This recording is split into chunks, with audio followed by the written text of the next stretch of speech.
നമസ്കാരം. മിഡിൽ ഈസ്റ്റിൽ ഇറാൻ്റെ ചാവേറുകൾ ചോരക്കളമാക്കി. അമേരിക്കയും സൗദി അറേബ്യയും ഇറാൻ പട വളഞ്ഞു. മിഡിൽ ഈസ്റ്റിൽ വീണ്ടും സംഘർഷം ആളിക്കത്തിച്ചുകൊണ്ട് ഇറാഖിൽ കഴിഞ്ഞ രാത്രിയിലുണ്ടായ ആക്രമണങ്ങളിൽ തങ്ങളുടെ 20-ലധികം അംഗങ്ങൾ കൊല്ലപ്പെട്ടതിന് പിന്നാലെ അമേരിക്കയ്ക്കും സൗദി അറേബ്യയ്ക്കുമെതിരെ രൂക്ഷമായിട്ടുള്ള തിരിച്ചടി നൽകുമെന്ന് ഇറാഖിലെ ഷിയ സായുധ സംഘങ്ങൾ മുന്നറിയിപ്പ് നൽകിക്കഴിഞ്ഞു. ഈ സംഭവവികാസങ്ങൾ അന്താരാഷ്ട്ര തലത്തിൽ തന്നെ വലിയ ആശങ്കയാണ് സൃഷ്ടിച്ചുകൊണ്ടിരിക്കുന്നത്. തങ്ങൾ പുറത്തിറക്കിയ ഔദ്യോഗിക പ്രസ്താവനയിലൂടെ വളരെ ഗൗരവമേറിയ ചില നിലപാടുകളാണ് ഈ സായുധ സംഘങ്ങൾ വ്യക്തമാക്കിയിരിക്കുന്നത്.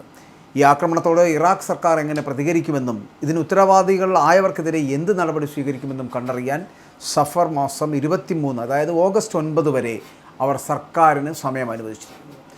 അതേസമയം അർബായിൻ ചടങ്ങുകൾക്കിടയിൽ തീർത്ഥാടകരുടെ സുരക്ഷ പൂർണ്ണമായിട്ടും ഉറപ്പാക്കുന്നതിനായിട്ട് ഈ അന്തിമഘട്ടത്തിലുള്ള തങ്ങളുടെ തിരിച്ചടി ചടങ്ങുകൾ കഴിയുന്നവരെ നീട്ടിവെക്കുകയാണ് എന്നും സംഘം അറിയിച്ചിട്ടുണ്ട്. എങ്കിലും ശത്രുവായിട്ടുള്ള അമേരിക്കയ്ക്കെതിരെയുള്ള തിരിച്ചടി തീർച്ചയായിട്ടും ഉണ്ടാകുമെന്നും ആവശ്യമെങ്കിൽ ഇത് സൗദി അറേബ്യയിലുള്ള അവരുടെ കൂട്ടാളികൾക്കെതിരെയും ഉണ്ടായേക്കുമെന്നുമുള്ള പ്രസ്താവന വരുന്നുണ്ട്. തീർത്ഥാടകരുടെ സുരക്ഷ മുൻനിർത്തി താൽക്കാലികമായിട്ട് ആക്രമണം നീട്ടിവെച്ചുവെങ്കിലും നൽകിയിരിക്കുന്ന സമയപരിധിക്കുള്ളിൽ അനുകൂലമായിട്ടുള്ള നടപടികൾ ഉണ്ടായില്ല എങ്കിൽ മിഡിൽ ഈസ്റ്റിൽ സ്ഥിതി കൂടുതൽ രൂക്ഷമാകും, അല്ലെങ്കിൽ ഗുരുതരമാകുവാനുള്ള സാധ്യത വളരെ വലുതാണ്. രാജ്യാന്തര രാഷ്ട്രീയത്തിലും പ്രാദേശിക സുരക്ഷയിലും വലിയ പ്രത്യാഘാതങ്ങൾ സൃഷ്ടിക്കാൻ പോകുന്നതാണ് ഈ പുതിയ മുന്നറിയിപ്പ്. അതേസമയം അമേരിക്കയുടെ യുദ്ധവിമാനങ്ങൾ ഇറാൻ തകർത്തെറിഞ്ഞിരിക്കുന്നു. കൂടാതെ അതിലൂടെ അമേരിക്കയ്ക്ക് ചാമ്പലായത് ഏകദേശം $300 ദശലക്ഷം. ജോർദാനിലെ അൽ അസ്രാഖ് വ്യോമതാവളത്തിന് നേരെയുണ്ടായ ബാലിസ്റ്റിക് മിസൈൽ ആക്രമണത്തിൽ അമേരിക്കയുടെ അഭിമാനമായിരുന്ന 3 F-35 ലൈറ്റ്നിങ് സ്റ്റെൽത്ത് ഫൈറ്റർ ജെറ്റുകൾ നശിപ്പിച്ചതായിട്ടും 3 സാരമായിട്ടുള്ള കേടുപാടുകൾ സംഭവിച്ചതായിട്ടും ഇറാൻ്റെ ഇസ്ലാമിക് റവല്യൂഷണറി ഗാർഡ് കോർപ്സ്, അതായത് IRGC പുറത്തുവിട്ട പുതിയ വെളിപ്പെടുത്തൽ പറയുന്നു. അന്താരാഷ്ട്ര തലത്തിൽ വലിയ കോലാഹലങ്ങൾക്ക് തിരികൊളുത്തുന്ന ഒരു പ്രഖ്യാപനവും വലിയ വെളിപ്പെടുത്തലുമാണിത്. ഇറാനിലെ ഖേഷൻ ദ്വീപിൽ അമേരിക്ക നടത്തിയ ആക്രമണത്തിന് മറുപടിയായിട്ട് ബേസിലെ വിമാന പാർക്കിംഗ് ഏരിയയും അറ്റകുറ്റപ്പണി നടത്തപ്പെടുന്ന ഹാങ്കറുമൊക്കെ ലക്ഷ്യമിട്ടാണ് ഈ കനത്ത പ്രഹരം ഏൽപ്പിച്ചത് എന്ന് നിരവധി സൈനിക ഉദ്യോഗസ്ഥരും ഒപ്പം തന്നെ അറ്റകുറ്റപ്പണി വിദഗ്ധരുമൊക്കെ ഇതിനകത്ത് കൊല്ലപ്പെട്ടതായിട്ടും ഇറാൻ അവകാശവാദം ഉന്നയിച്ചിട്ടുണ്ട്. എന്നാൽ അമേരിക്ക ഈ അവകാശവാദം ഇതുവരെയും ഔദ്യോഗികമായിട്ട് സ്ഥിരീകരിച്ചിട്ടില്ല എന്നതാണ് ഈ സംഭവത്തിൻ്റെ ഗൗരവം വർദ്ധിപ്പിക്കുന്നത്.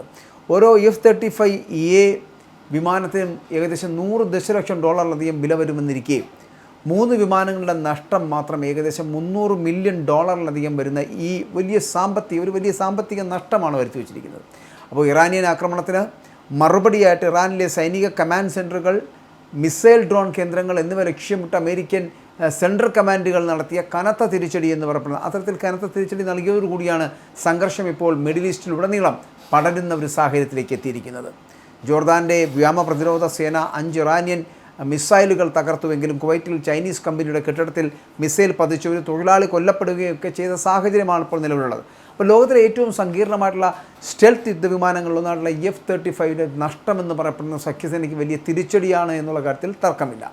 ഇറാൻ US സംഘർഷം അയൽ രാജ്യങ്ങളിലേക്കും സമുദ്രപാതകളിലേക്കും കൂടി വ്യാപിപ്പിക്കുന്നത്, അല്ലെങ്കിൽ വ്യാപിച്ചു പോകുന്നത് ലോകരാഷ്ട്രങ്ങൾക്കിടയിൽ വലിയ ആശങ്കകൾ സൃഷ്ടിക്കുന്ന ഒരു കാര്യമാണ്.